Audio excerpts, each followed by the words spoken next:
চাচাদিকে আবার ধন্যবাদ জানাই যে সে নিজের ইউসিরুনা আলা আনফুসিহিম ওয়ালাউ কানা বিহিম খাসাসা। আমাদের ছেলে মাশাআল্লাহ বেয়াদব নয়, আলহামদুলিল্লাহ। আল্লাহ পাক তাকে আদবে, আখলাকে, ইমানে, আমলে বারাকা দান করুন। চাচার কাছে আমরা অনুরোধ করব যে আর চাচারা যেন সমালোচনা করার সুযোগ না পায়, সেদিকে খেয়াল রাখতে হবে। প্রয়োজনে কোথায় যেতে হলে চাচাকে বলে যেতে হবে, চাচা আমাকে ডাকছে, একটু যাচ্ছি, আপনার কোনো পরামর্শ থাকলে দেন, একটু বললে আর বাকি সেখানে কিছু বলার থাকে না। মোহতারামকে তার সারগর্ভ বক্তব্য পেশ করার জন্য বিনীতভাবে অনুরোধ জানাচ্ছি।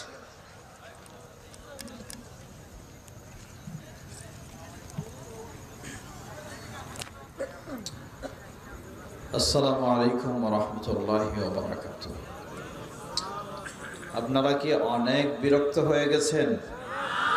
সব কিছুর তো একটা ভদ্রতা থাকে। এটা কেমন ভদ্রতা আপনাদের? আমি তো আপনাদের জন্য এসেছি আর আপনারা এখন উঠে চলে যাচ্ছেন। এটার নামে কি গণতন্ত্র শিক্ষা? হ্যাঁ, একজন উঠবে, তার দেখা দেখি আমরা উঠে যাব, এটাই তো গণতন্ত্র শিক্ষা দিচ্ছে। এটার নাম ইসলামী শিক্ষা নাকি? একটু তো বিবেক থাকা উচিত। মনে কিছু নেবেন না, কথাটা হয়তো শক্ত হলো।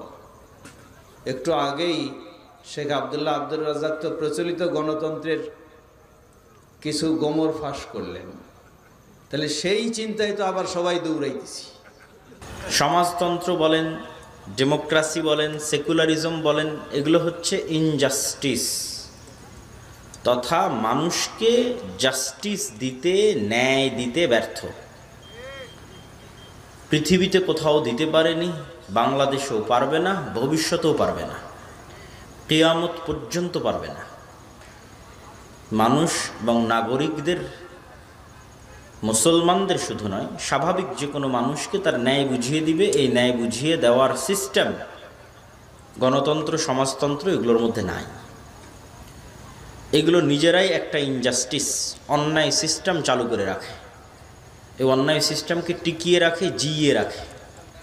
আর যখনই সমস্যা হয় তখন আবার বলা হয় আরও বেশি গণতন্ত্রের দরকার, গণতন্ত্র নাই এই জন্য অন্যায় হচ্ছে। আবার সমস্যা হয় তখন বলে আরও গণতন্ত্রের দরকার, গণতন্ত্র নাই এই জন্য সমস্যা হচ্ছে। কিন্তু কখনোই কাউকে এই প্রশ্ন উঠাতে দেয় না যে আসলে গণতন্ত্র নিজেই সমস্যা, এটাকে বিদায় করে দাও। এই প্রশ্ন কাউকে তুলতে দিবে না। কিন্তু এই প্রশ্নটা তুলতে পারবে একমাত্র যারা ইন্টেলেকচুয়াল, মেধার লেভেলে অনেক সর্বোচ্চ পর্যায়ের, তারা এই জিনিসটা ধরতে পারে যে এখানে বলা হয় মানুষের শাসন, কিন্তু আসলে মানুষের শাসন নয়। যখন একটা মানুষের আপনি টাকা পয়সা ছিনতাই করে নিতে চান, তখন তাকে ইনজেকশন দিয়ে অজ্ঞান করে দিয়ে তার টাকা পয়সা ছিনতাই করে নিলেন। তো এখানকার ইনজেকশনটা কি? এখানকার ইনজেকশনটা হচ্ছে, এখানকার নেশাটা হচ্ছে আপনি ভোট দিতে পারবেন। আপনাকে ছলে বলে কৌশলে এই একটা মজা আপনাকে দেওয়া হয়, ঠিক আছে?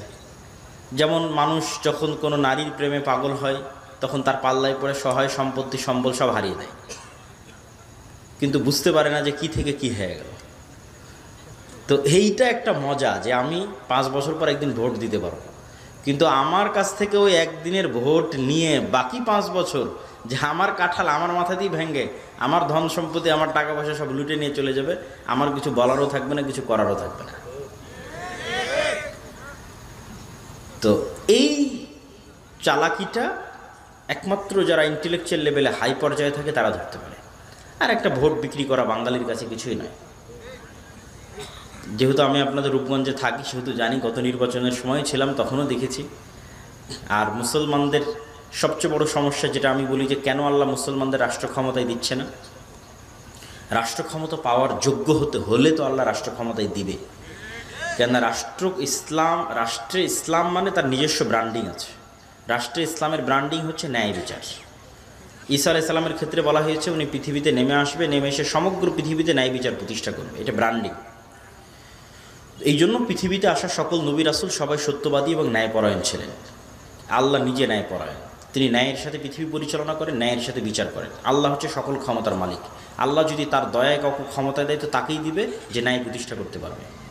এটা আল্লাহর রাষ্ট্র ক্ষমতার ব্র্যান্ডিং, ইসলামের রাষ্ট্র ক্ষমতার ব্র্যান্ডিং। কিন্তু আপনি মসজিদে যান, মাদ্রাসায় যান, ইসলামী দলে যান, ইসলামী সংগঠনে যান, বাহ্যিক যে রিচুয়ালস, আনুষ্ঠানিকতা, সালাত, সিয়াম, হজ, জাকাত এগুলো সবই আছে। কোথায় মুসলমানেরা দুর্বল? ন্যায় প্রতিষ্ঠায়, সত্যবাদিতাই দুর্বল। আলেম ওলামা থেকে শুরু করে মসজিদ মাদ্রাসা, সাধারণ মুসলমান সব পর্যায়ে। বাংলাদেশ, ভারত, পাকিস্তানে আরও ভয়াবহ অবস্থা। আমাদের জন্ম নিবন্ধন থেকে শুরু করে, আমাদের এনআইডি কার্ড থেকে শুরু করে, আমাদের জমির দলিল থেকে শুরু করে যত রকমের অফিস আদালতে আমরা যাই সব কিছু মিথ্যার উপর প্রতিষ্ঠিত। ইউরোপ আমেরিকায় যত মুসলমান গেছে তাদের 90% ডকুমেন্টস মিথ্যা, তথ্য মিথ্যা, কথা মিথ্যা, সরকারের কাছে অতিরিক্ত বেনিফিটস নিচ্ছে মিথ্যা, পুরো লাইফটা মিথ্যার উপর প্রতিষ্ঠিত। তাহলে সেই মুসলমান কিভাবে রাষ্ট্র ক্ষমতার দায়িত্ব নেবে? এই অঞ্চলের মানুষ তো আরও এই দিক থেকে আরও এক ধাপ এগিয়ে, কিভাবে বোনের সম্পত্তি নিয়ে নেওয়া যায়, কিভাবে বাপের থেকে সম্পত্তি লিখে নেওয়া যায়, কিভাবে বোনকে লাওয়ারিস করা যায়, দূরের সম্পত্তি দেওয়া যায়, কম দামি দেওয়া যায়, বিলে দেওয়া যায়। মানে প্রত্যেকটা মানুষ ইনজাস্টিসের সাথে, অন্যায়ের সাথে জড়িত। এই মানুষগুলোকে যদি রাষ্ট্র ক্ষমতায় বসান, এরা তো গত 16 বছর যা দুর্নীতি হয়েছে তার চেয়ে বড় দুর্নীতিবাজ হবে। তাহলে কিভাবে মুসলমানরা কল্পনা করবে যে আল্লাহ তাকে রাষ্ট্র ক্ষমতা দিবে? সে তো যোগ্য হতে পারে না। এটা সাধারণ জনগণের কথা। আপনি মসজিদ, মাদ্রাসা, ইসলামী দল, ইসলামী সংগঠনে যান, একই অবস্থা। যে সবচেয়ে বেশি চামচামি করতেছে দলের আমির, তাকেই পদ দিয়েছে। আর যে সবচেয়ে বেশি পরিশ্রম করে কাজ করেছে ওকে বের করে দিয়েছে। তাহলে সে তার নিজের দলে জাস্টিস প্রতিষ্ঠায় ব্যর্থ। সুতরাং এটা ইম্পসিবল যে আল্লাহ তাকে যোগ্য মনে করবে যে সে রাষ্ট্রনায়ক হবে। এটা অসম্ভব। সে ডেমোক্রেসিতে রাষ্ট্রনায়ক হতে পারে, সমাজতন্ত্র, গণতন্ত্র, মারামারি, অন্যায় উপায়ে রাষ্ট্রনায়ক হতে পারে, কিন্তু আল্লাহর দয়ায়, ইসলামের নামে আল্লাহর দয়ায় রাষ্ট্রনায়ক হতে পারবে না। কেননা সে তার নিজের গণ্ডির মধ্যে ন্যায় প্রতিষ্ঠায় ব্যর্থ, তার পরিবারে ন্যায় প্রতিষ্ঠায় ব্যর্থ, তার দলে ন্যায় প্রতিষ্ঠায় ব্যর্থ, তার পদে ন্যায় প্রতিষ্ঠায় ব্যর্থ, তার প্রতিষ্ঠানে ন্যায় প্রতিষ্ঠায় ব্যর্থ, তার মসজিদে ন্যায় প্রতিষ্ঠায় ব্যর্থ। সুতরাং আল্লাহর দৃষ্টিতে সে রাষ্ট্রনায়ক হওয়ার যোগ্য নয়। একই অবস্থা OC, AC land, sub registrar, DC থেকে শুরু করে যত সরকারি পদ পদবি আছে, চাকরিজীবী আছে, সবাই স্বাক্ষর করতেছে, ঘুষ নিচ্ছে, আবার আজান হলে মসজিদে নামাজ পড়তে চলে যাচ্ছে। তো তারা মানুষের কাছে ক্ষমা নিয়ে, আল্লাহর কাছে ক্ষমা নিয়ে জান্নাতে যেতে পারে, কিন্তু আল্লাহ তাকে ইসলামের নামে রাষ্ট্র ক্ষমতা দিবে এটা অসম্ভব। গোলামি থাকবে।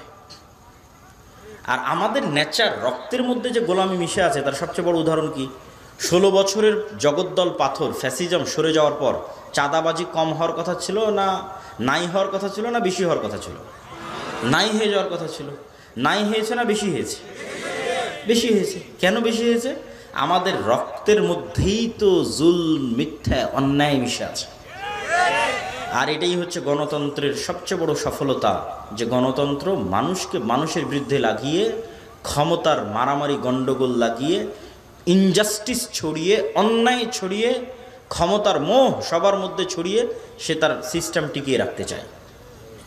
এই জন্য মিথ্যা ছাড়া আপনি গণতন্ত্রের রাজনীতি করতে পারবেন না, অন্যায় ছাড়া গণতন্ত্রের রাজনীতি করতে পারবেন না। মিথ্যা এবং অন্যায় পরিপূর্ণ হবে এই রাজনীতি। সম্মানিত উপস্থিতি, আবু সুফিয়ান যখন কাফের মুশরিক, যখন রাসূল সাল্লাল্লাহু আলাইহি ওয়াসাল্লাম তার চিরন্তন শত্রু, বুখারীর লম্বা হাদিস একদম শুরুর দিকে আছে, তখনও আবু সুফিয়ান আল্লাহর নবীর বিরুদ্ধে মিথ্যা বলেনি। কেন? বাই ডিফল্ট, বাই বর্ন, নেতৃত্বের যোগ্যতা তার মধ্যে আছে। কাফের মুশরিক হতে পারে, কিন্তু সে জন্মগত নেতা, আর নেতা মিথ্যা বলতে পারে না। এই জন্য আবু সুফিয়ানের পরবর্তী বংশধরেরাই কিন্তু উমাইয়া শাসন আমলে, আবু সুফিয়ানের সন্তান মুআবিয়া রাদিয়াল্লাহু তাআলা আনহু এবং তাদের পরবর্তী বংশধর উমাইয়া শাসন আমলেই সব মুসলিম খেলাফা বিজয় হয়েছে। তারিক বিন জিয়াদ বলেন, মোহাম্মদ বিন কাসেম বলেন, যার কথাই বলেন, এরা সব উমাইয়া শাসন আমলে সমগ্র পৃথিবী বিজয় করেছে। স্পেনের যে স্বর্ণ সভ্যতা সেটা উমাইয়া শাসন আমলে, কেন তাদের রক্তের মধ্যে নেতৃত্ব ছিল। আর এখন মুসলমানেরা যে কোনো রাজনৈতিক দলের এক নেতা আর এক রাজনৈতিক দলের নেতার বিরুদ্ধে মিথ্যার উপর ভিত্তি করেই তার রাজনীতি টিকে আছে। তাহলে এই মিথ্যার সিস্টেম, এই অন্যায়ের সিস্টেমকে যদি আপনি প্রশ্ন না করতে পারেন, তাহলে মনে করতে হবে পরাধীন। প্রশ্ন করা শিখতে হবে এবং অবশ্যই মুসলমানদেরকে যোগ্য হতে হবে, লিডার হতে হবে। লিডার হতে হলে সত্য বলতে হবে, ন্যায় প্রতিষ্ঠা করতে হবে নিজের সার্কেলে, নিজের ফ্যামিলিতে, নিজের সমাজে। যেমন মসজিদ থেকে, মাদ্রাসা থেকে শুধু এই দাওয়াতই কেন দেওয়া হবে যে আসেন সালাত আদায় করি, সিয়াম পালন করি, ইফতার দিই?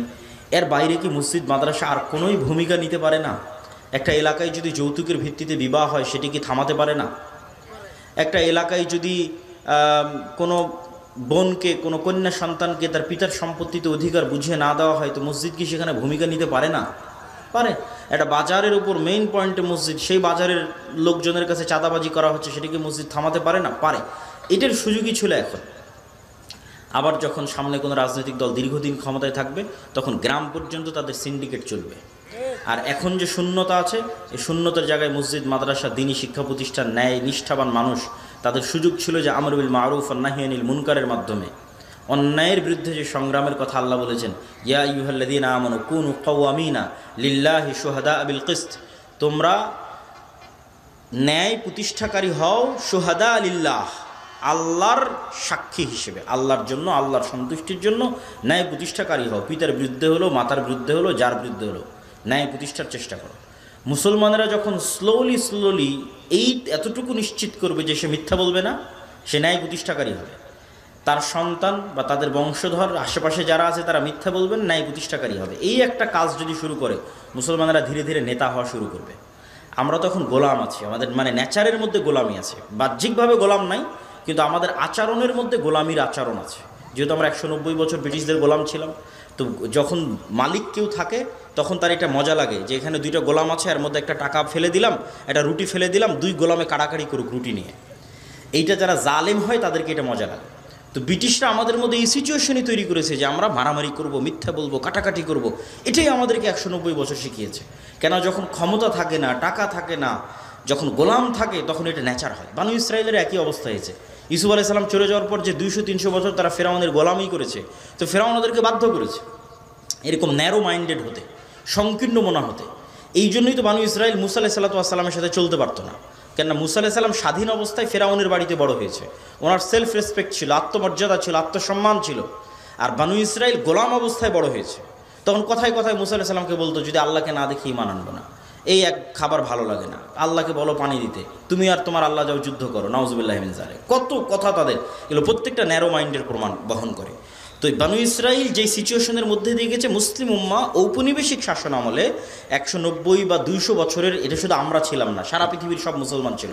আপনি আফ্রিকার মুসলিম কান্ট্রিগুলোতে যান, তাদের দ্বিতীয় ল্যাঙ্গুয়েজ ভাষা হচ্ছে ফরাসি। আমাদের সেকেন্ড ল্যাঙ্গুয়েজ যেমন ইংরেজি, ওদের সেকেন্ড ল্যাঙ্গুয়েজ ফরাসি। অথচ আপনি ইংল্যান্ডের আশেপাশের দেশে যান, ফ্রান্সে যান, স্পেনে যান, জার্মানিতে যান, কেউ ইংরেজি জানেই না। অথচ ইংল্যান্ডের সীমান্তের সাথে লাগানো। আমি নিজে গেছি এবং আমি হতবাক হয়েছি যে এয়ারপোর্টে পর্যন্ত এক্সিট লেখা ইংরেজিতে, কোথায় লেখা আছে এটা খুঁজে পেতে ক্লান্ত হতে হয়েছে।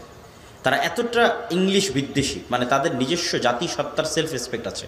তাহলে আফ্রিকার মুসলমান ফরাসি কেন শিখে? ও ফ্রান্সের গোলাম ছিল। আমি ইংরেজি কেন শিখে? আমি ব্রিটিশের গোলাম ছিলাম। তো এই পুরো মুসলিম বিশ্ব প্রায় 150-200 বছর ঔপনিবেশিক শাসন আমলের ব্রিটিশদের, ইউরোপিয়ানদের অধীনে ছিল, শুধু ব্রিটিশ না।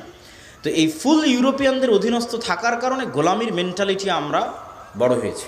ন্যারো মাইন্ডেড, মিথ্যা বলতে হবে, মারামারি কাটাকাটি করতে হবে, জোরপূর্বক অন্যায়ভাবে দখল করে নিতে হবে।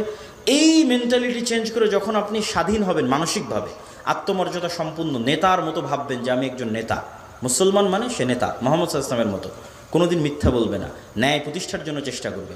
একবার যদি এই ধরনের নেচার মুসলমানদের মধ্যে তৈরি হয়ে যায়, রাষ্ট্র ক্ষমতায় যেতে বেশি দিন বাধা থাকবে না। আল্লাহ যেই দিন বুঝে যাবে এই মানুষটা ন্যায় প্রতিষ্ঠার যোগ্য, তখন আল্লাহ সুবহানাহু ওয়া তাআলা তাকে রাষ্ট্র ক্ষমতা দিবে ইনশাআল্লাহ।